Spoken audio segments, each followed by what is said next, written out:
Hello दोस्तों, मैं हूं खुशबू और आप देख रहे हैं मेरा चैनल स्टडी इंडिया 201। आज मैं आपको स्वामी विवेकानंद जी के जीवन के बारे में, उनका बचपन और उनके गुरु के क्या संबंध थे उनके साथ, उसके बारे में बताने जा रही हूं। इसलिए आप वीडियो में लास्ट तक बने रहिए। अगर आपने मेरा चैनल लाइक और सब्सक्राइब नहीं किया है तो कर लीजिए। तो चलिए दोस्तों, मैं आपको स्वामी विवेकानंद जी के बारे में बताती हूँ। स्वामी विवेकानंद का जन्म 12 जनवरी सन 1863 को कोलकाता में हुआ था।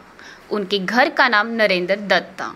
उनके पिता विश्वनाथ दत्त पाश्चात्य सभ्यता में बहुत विश्वास रखते थे। वे अपने पुत्र नरेंद्र को भी अंग्रेजी पढ़ाकर पाश्चात्य सभ्यता के ढंग पर ही चलाना चाहते थे। नरेंद्र की बुद्धि बचपन से ही बहुत ही तीव्र और परमात्मा को पाने की लालसा भी प्रबल थी। इस हेतु पहले तो वो ब्रह्म समाज में शामिल हुए, किंतु वहाँ पे उनके चित्त को संतोष नहीं मिला तो वे वहाँ से आ गए। सन 1884 में विश्वनाथ दत्त की मृत्यु हो गई, अर्थात उनके पिता की मृत्यु हो गई। घर का पूरा भार नरेंद्र पर ही पड़ गया। घर की दशा बहुत ही खराब थी। कुशल बात यह था कि नरेंद्र का विवाह नहीं हुआ था। अत्यंत गरीबी में भी नरेंद्र बड़े अतिथि सेवी थे। वे स्वयं भूखे रहकर अतिथि को भोजन कराते, स्वयं बाहर वर्षा में रात भर भीगते ठिठुरते पड़े रहते, पर अतिथि को अपने बिस्तर पर ही सुला देते। रामकृष्ण परमहंस की प्रशंसा सुनकर एक दिन नरेंद्र दत्त उनके पास पहले तो तर्क करने के विचार से गए थे, किंतु परमहंस जी उन्हें देखते ही पहचान गए कि ये तो वही शिष्य है जिसका उन्हें कई वर्षों से इंतजार था।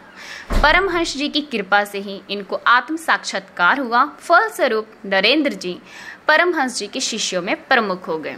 संन्यास लेने के बाद इनका नाम विवेकानंद पड़ गया। स्वामी विवेकानंद अपना जीवन अपने गुरुदेव स्वामी रामकृष्ण परमहंस को समर्पित कर चुके थे। गुरुदेव जी के शरीर त्याग के दिनों में अपने घर और कुटुंब की नाजुक हालत की परवाह किए बिना, स्वयं के भोजन की परवाह किए बिना गुरु सेवा में सतत हाजिर रहे। गुरुदेव का शरीर अत्यंत रुग्ण हो गया था। कैंसर होने के कारण गुरुदेव के गले से थूक, रक्त, कफ आदि निकलता था।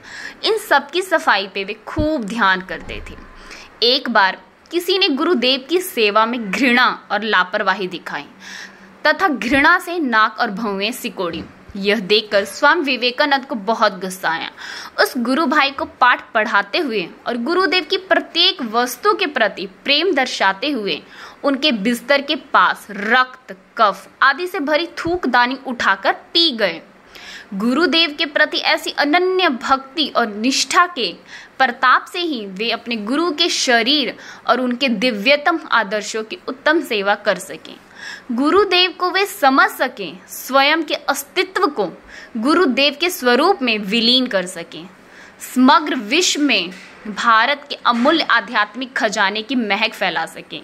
उनके इस महान व्यक्तित्व की नींव में थी ऐसी गुरु भक्ति, गुरु सेवा और गुरु के प्रति अनन्य निष्ठा। जब स्वामी विवेकानंद 25 वर्ष की अवस्था में हुए तो उन्होंने गेरुआ वस्त्र पहन लिया। तत्पश्चात उन्होंने पूरा पैदल यात्रा भारतवर्ष की। सन 1893 में शिकागो अमेरिका में विश्व धर्म परिषद हो रही थी। स्वामी विवेकानंद उसमें भारत के प्रतिनिधि के रूप में पहुंचे। यूरोप, अमेरिका के लोग उस समय पराधीन भारतवासियों को बहुत ही हीन दृष्टि से देखते थे। वहां के लोगों ने बहुत प्रयत्न किया कि स्वामी विवेकानंद को सर्वधर्म परिषद में बोलने का समय ही ना मिले। एक अमेरिकन प्रोफेसर के प्रयास से उन्हें थोड़ा समय मिला, किंतु उनके विचार सुनकर सभी विद्वान चकित रह गए। फिर तो अमेरिका में उनका बहुत स्वागत हुआ। वहां इनके भक्तों का एक बहुत बड़ा समुदाय हो गया है। 3 वर्ष तक वे अमेरिका में रहे और वहां के लोगों को भारतीय तत्व ज्ञान की अद्भुत ज्योति प्रदान करते रहे। अध्यात्म विद्या और भारतीय दर्शन के बिना विश्व अनाथ हो जाएगा, यह स्वामी विवेकानंद का दृढ़ विश्वास था। अमेरिका में उन्होंने रामकृष्ण मिशन की अनेक शाखाएं स्थापित की। अनेक अमेरिकन विद्वानों ने उनका शिष्यत्व ग्रहण किया। वे सदा अपने को गरीबों का सेवक कहते थे। भारत के गौरव को देश देशांतरों में उज्जवल करने का उन्होंने सदा प्रयत्न किया। और 4 जुलाई सन 1902 को उन्होंने देह त्याग दिया। तो स्वामी विवेकानंद जी जैसा महान इंसान इस धरती पर जन्म लेना बहुत ही मुश्किल है दोस्तों। इसलिए हमें उनके जीवन का और उनकी बताई गई बातें का अनुकरण करना चाहिए। अगर दोस्तों आपको मेरा चैनल या मेरी कही हुई बातें अच्छी लगी हो तो प्लीज़ मेरे चैनल को लाइक और सब्सक्राइब जरूर करें। धन्यवाद।